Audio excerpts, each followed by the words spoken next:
ഇന്ന് ഞാൻ ഉണ്ടാക്കാൻ പോകുന്നത് ഓലട്ട. അപ്പം അതെങ്ങനെ ഉണ്ടാക്കാൻ നോക്കാം.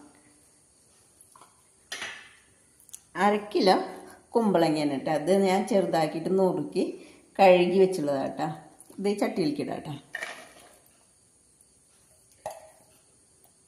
ഇതിൻ്റെ ഒപ്പം 2 പച്ചമുളക് കീറിയത്, പിന്നെ കറിവേപ്പില,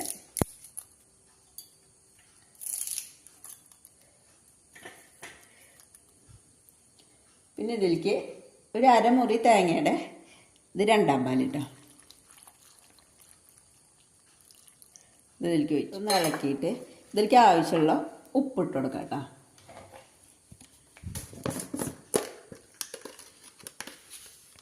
ഞാനിപ്പോൾ ഈ 1 ടീസ്പൂൺ ഇട്ട് കൊടുക്കുന്നുണ്ട്. ഇനി വേണമെങ്കിൽ നോക്കിയിട്ട് ഇടാം കേട്ടോ.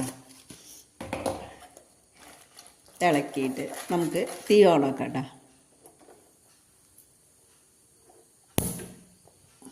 ഇനി ഇതൊന്ന് തിളക്കട്ടെ കേട്ടോ. ഇത് മൂടി വയ്ക്കാം കേട്ടോ. അപ്പോൾ ഇതാ ഇതിലത്തെ വെള്ളമൊക്കെ വറ്റിയിട്ടാ. ഞാൻ 1-2 വട്ടം ഇത് തുറന്ന് നോക്കിയിട്ട് ഇളക്കി കൊടുത്തിട്ടുണ്ടായിരുന്നു കേട്ടോ. ഇനി ഇതിലേക്ക് നമുക്ക് 1-ാം പാല് ചേർത്ത് കൊടുക്കാം കേട്ടോ. പാകത്തിന് ഒഴിച്ചെടുത്താൽ മതി. തരിയും കൂടി വെച്ചു.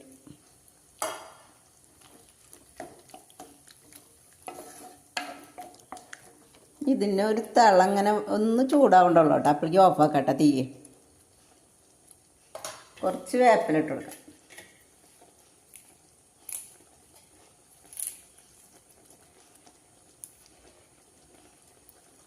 തിള വന്നു തുടങ്ങി. അപ്പോൾ ഇത് ഓഫാക്കാം കേട്ടോ.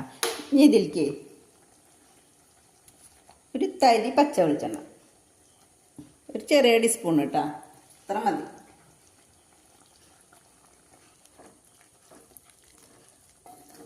നമുക്കിത് കുറച്ച് നേരം ഒന്ന് അടച്ചിരിക്കാം കേട്ടോ. അത് എന്നിട്ട് എടുത്താൽ മതി കേട്ടോ. ഇതായിട്ടുണ്ട് കേട്ടോ. ഞാൻ തീ ഓഫാക്കിയിട്ടാ. ഇത് റെഡി ആയിട്ടുണ്ട് കേട്ടോ. അപ്പോൾ എല്ലാവരും ഇത് ഉണ്ടാക്കി നോക്കുക കേട്ടോ. പിന്നെ എൻ്റെ ചാനൽ ആദ്യമായിട്ട് കാണുന്നവരാണെങ്കിൽ ലൈക്ക് ചെയ്യുക, ഷെയർ ചെയ്യുക, സബ്സ്ക്രൈബ് ചെയ്യുക കേട്ടോ.